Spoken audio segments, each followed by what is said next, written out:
আসসালামু আলাইকুম। আমি এখন কোথায় আছি আপনারা অবশ্যই বুঝতে পারছেন। আমি এখন আছি ধলার মোড়ে, যেখানে আজকে ফরিদপুরের নবম ঘুড়ি উৎসব অনুষ্ঠিত হওয়ার কথা ছিল।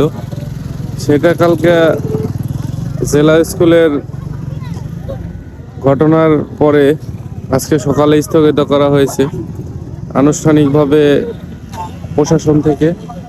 এরপরেও মানুষ অনেক মানুষ আসছে এখানে, দূর দূরান্ত থেকে অনেকে আসছে। পুরোপুরিভাবে সবাই জানে না যে আজকে অনুষ্ঠানটা স্থগিত করা হয়েছে। তবে সব সময়ের মতো অত মানুষ বা ততটা জমকালো হয় নাই। দেখতে পাচ্ছেন আকাশে তেমন কোনো ঘুড়ি নাই, কিছু মানুষ আসছে এখানে।